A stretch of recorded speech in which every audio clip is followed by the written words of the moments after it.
AITA for ditching a wedding that I F20 was the maid of honor in because the bride F22 tried to set me up with the best man M28. All of the other bridesmaids had their boyfriends there and things were really awkward when I found out I was in a room with the best man. They had you sharing a room with a stranger? You were supposed to sleep there, shower there, get dressed there? Is the best man the groom's best friend? Did they have fantasies of you marrying him, buying a home next door to them, and raising your children together? NTA. INTA.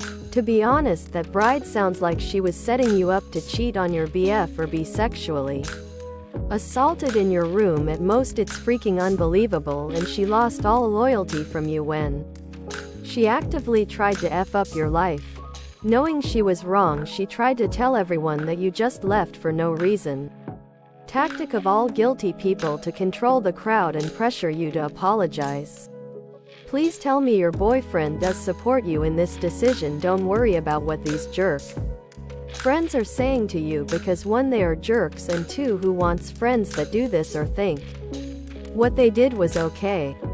NTA. This is so bizarre, and I feel bad for the poor best man who probably has no idea Op has a boyfriend. But even if she was single and it was a legitimate setup, I find is so creepy that Op was expected to share a room with a man she doesn't know, and she wasn't even told about it first. There is also a pretty decent age gap to set a 20-year-old up with a 28-year-old without even telling her it's a setup. And it's hardly shocking that the BF hasn't proposed. 6 years is a long time to be dating.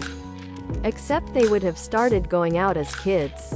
They are still young and starting their lives together. Marriage could be years off. No reason? I'm sorry to say, whoever you heard that from lied to you.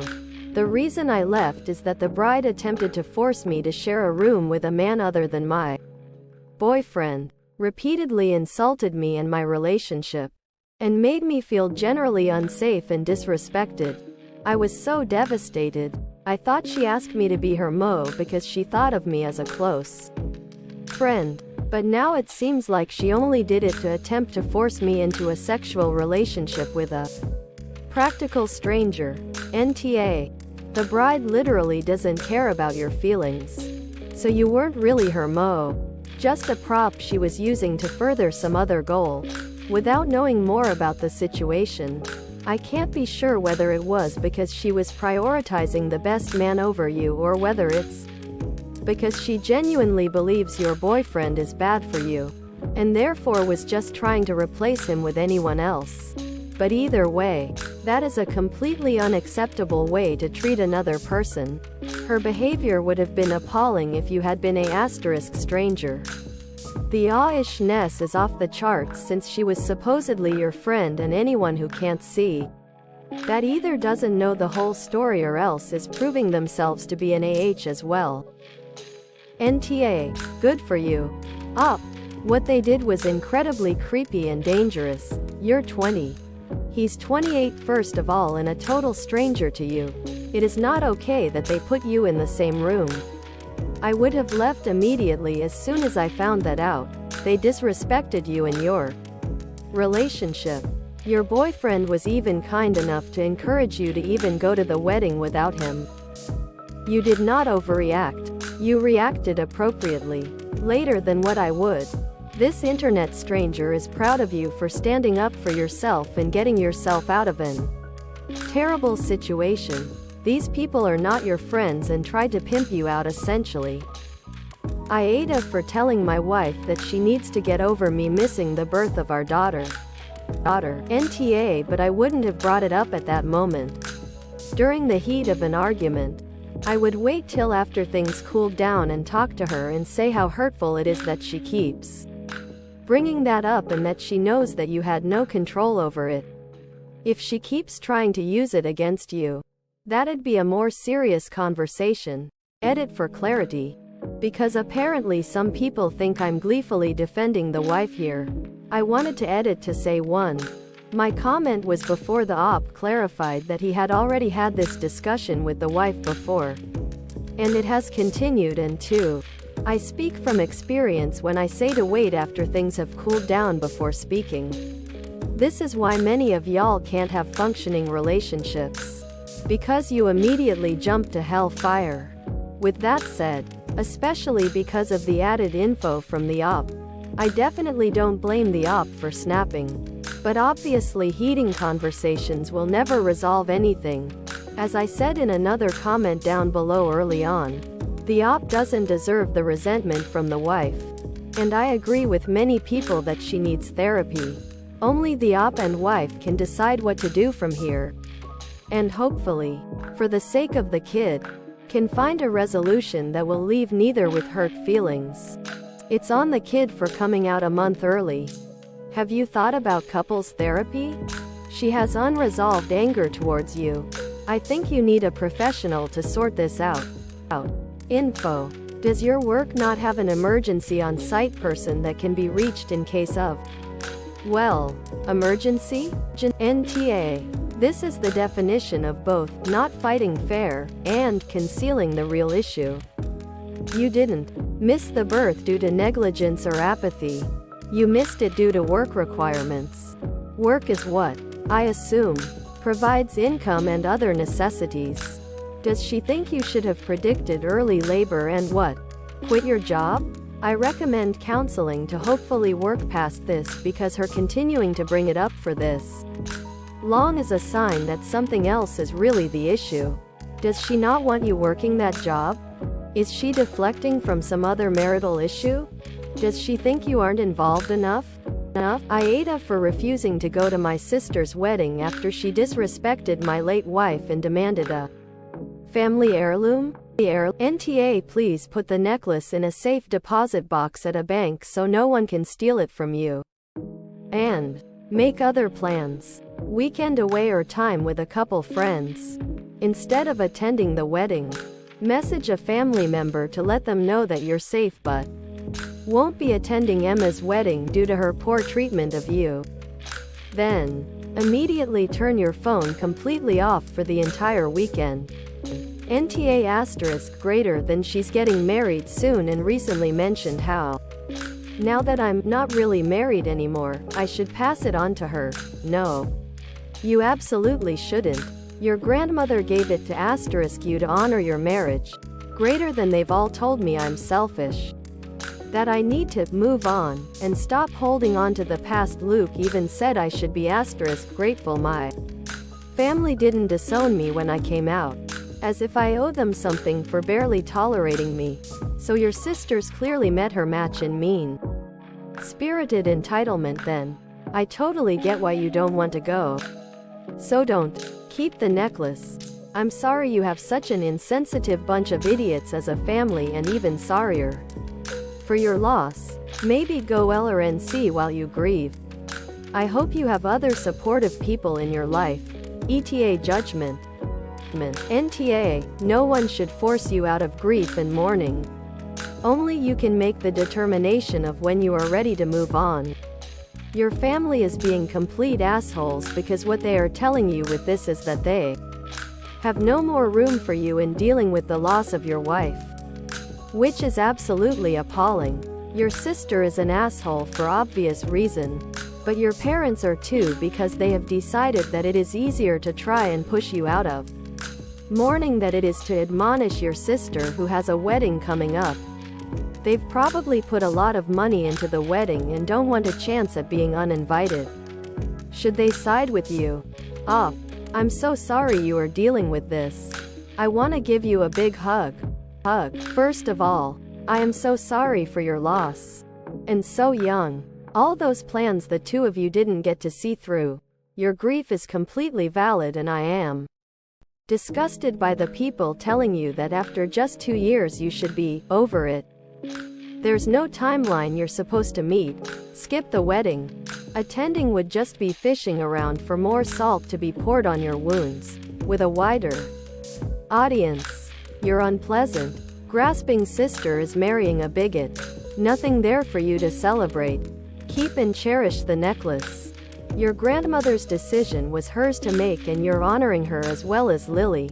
I'm well aware that cutting off family members is a difficult Often complicated decision, but you're not required to keep people in your life who consistently bring you more pain than comfort, understanding, joy and sense of belonging. You may want to spend some time with a grief counselor to help you navigate this nonsense. Again, my deepest condolences, and if you take hugs from strangers, consider yourself hugged very tight. NTA. Grieving the loss of a spouse is a deeply personal and painful process. And it's incredibly unfair for anyone to expect you to move on according to their timeline or comfort level. The comments from your sister were beyond insensitive. They were cruel and dismissive of your feelings. The necklace was given to you as a recognition of your marriage, and it remains yours to honor your relationship with Lily. It's entirely reasonable for you to skip the wedding if you feel disrespected and hurt. Family should be a source of support, not additional pain. AITA for snapping at my sister that she'll choke on her jealousy one day? Oh honey, you are definitely *NTA. But let's break this down with some sass. First off, your sister pulling that St. Bernard stunt at a family luncheon? Girl, she knew about the allergy. But instead of being a decent human, she chose chaos. That's like bringing a firework to a quiet night in. And then she had the nerve to drag that dog, and you, into the house, knowing full well the situation? Nah, that's some diva behavior right there. As for your brother and his wife, they're not out here trying to steal her thunder. They're just living their lives. Her being mad that someone else has a big moment, and, let's be real, it's a baby, not a new handbag, is straight up petty. And that toast? Yikes. Sounds like she was throwing a jealousy tantrum, not making a speech, and calling you a B-word after you threw down some truth? Oof. That's a classic case of can't handle the truth. You said what needed to be said. Sometimes, folks need a reality check, and you served it with a side of sass. If your mom thinks it was too harsh, she probably didn't hear the full extent of what went down. And your dad staying neutral? Bless his heart, but neutrality in this mess ain't the vibe. When you do have that sibling chat, if you even wanna bother, keep it real and remind your sister that other people can have good news. And it doesn't make her any less special. But if she keeps acting like a brat, maybe suggest she adopts some emotional maturity along with that St. Bernard. Keep your head up, queen. You handled that like a boss. NTA. Your sister did this deliberately to either harm your sil or chase her out so your sister could then complain, belittle her. This was a conscious setup that she was angry at being challenged on. Especially when the pregnancy was mentioned. Note that you, brother or sil, never mentioned their news to the guests, avoiding overshadowing your sister's day. Yet she announced the news in a derogatory way, taking away the parents' option of announcing it for themselves. Your sister is vile, and frankly, you need to tell your mother that she and your father need to step up to tackle their appalling daughter. Challenge your mother on why she did not protect her dill, on why instead of defending the victims of your sister's vendetta, your mother dismisses her behavior to the point of, oh, just have a talk in a while and make up. Your sister, her daughter, tried to make your sil ill, then knowingly risked the pregnancy, took away the parents' moment to announce their pregnancy at a later time, and treated you like trash. Your sister dragged you into the house despite you resisting. How on earth can your mother condone that? Why does she not even address how others were treated other than the one insult towards you at the end? Unfortunately, it seems that she has a favorite child, downplaying everything to benefit your sister. I would seriously speak to your father separately from her. Lay out the situation in clear terms and have him make a decision. Explain that he cannot keep fence-sitting, as that is a side, one that passively supports this vindictive behavior. Good luck. Reach out to your brother, sil. She didn't even treat the poor puppy well. The last thing a new puppy needs to deal with is the chaos and overstimulation of a family party. And what did they do with the poor wee bugger while they were cutting the cake and making their pissy speeches? Just leave it outside? Inside to piddle in a corner. 'Cause the first few weeks with my pups they piddled with gay abandon every few minutes. NTA yeah, I'm not invited, but I'm wearing white to that wedding. NTA. Your sister was being selfish and obviously has issues with your brother and Sil. Icing on the cake was the comment about giving the family its first grandchild. You can only be nice and stay neutral for so long. No one can fault you for snapping after that whole struggle with the dog and your sister's rant.